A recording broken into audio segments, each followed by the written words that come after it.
నిన్ననే అనుకుంటా అంజాద్ బాషా వాళ్ళ పిఏని అరెస్ట్ చేశారంటే ఇది ఎక్కడ దుర్మార్గం, ఏంటి అతను చేసింది, ఏమన్నా ఫ్యాబ్రికేటెడ్ వీడియో చేశాడంటే ఒక అర్థం ఉంది.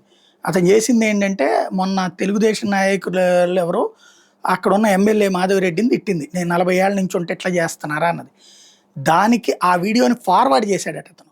వీడియోని ఫార్వర్డ్ చేసినందుకు అతని మీద కేసు పెట్టారట. అందులో అది వైరల్ చేస్తున్నాడని కేసు పెట్టడం నాకు అర్థం కాదు. అసలు అట్లా పెడతారా కేసు? ఇలాంటి విచిత్రాలు కూడా ఉంటాయా అన్నటువంటి.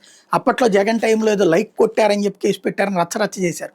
ఇప్పుడు ఏకంగా ఈ టైపులో పెడుతున్నారా అన్నటువంటిది మాట్లాడుకున్నాం ఈ మధ్యనే. అయితే నిన్ననే మాట్లాడుకున్నాం దాని మీదన.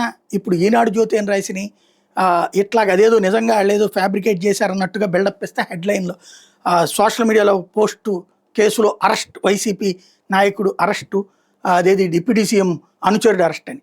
కానీ వీళ్ళు ఎంత నీచమైన జర్నలిజం చేస్తారు, వాళ్ళు ఎంత అసహ్యకరమైన జర్నలిజం చేస్తారు, వాళ్ళు ఎంత లొంగిపోయిన జర్నలిజం చేస్తారు, బానిస జర్నలిజం చేస్తారని అనే సాక్ష్యం అదే పేపర్లో వార్త ఇంత పెద్దది రాసి చివరిలో బెయిల్ ఇచ్చేసింది కోర్టు అని రాసి, కోర్టు మందలించిందని రాయలేదు.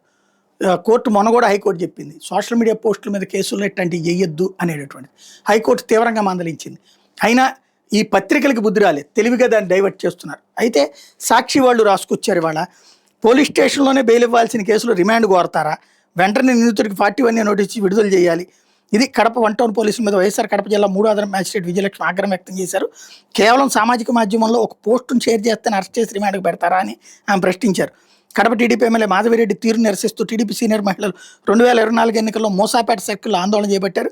ఈ ఆందోళన వీడియోలను అంజాద్ బాషా పిఏ కాజా ఇటీవల షేర్ చేశారని టీడీపీ పాలిట్ బ్యూరో సభ్యుడు పార్టీ జిల్లా అధ్యక్షుడు ఆర్ శ్రీనివాసులరెడ్డి ఫిర్యాదు చేశారు. దీంతో సెప్టెంబర్ 29న పోలీసులు కాజా మీద కేసు నమోదు చేశారు. ఈ నెల 1న హైదరాబాద్లో కాజాను పోలీసులు అరెస్ట్ చేసి కడపకు తీసుకొచ్చారు. అక్కడి నుంచి అరెస్ట్ చేసి తెచ్చారంట, డబ్బులు బొక్క అక్కడ.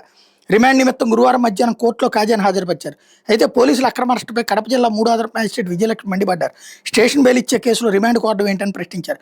కేవలం సోషల్ మీడియా పోస్ట్ షేర్ చేస్తే రిమాండ్కి పెడతారని ఆగ్రహం వ్యక్తం చేశారు. 41 నోటీసులు ఇచ్చి వెంటనే విడుదల చేయాలని ఆదేశించారు. మ్యాజిస్ట్రేట్ ఆదేశాలతో అంజాద్ బాషా పిఏ కాజాని పోలీసులు గురువారం సాయంత్రం విడుదల చేశారు.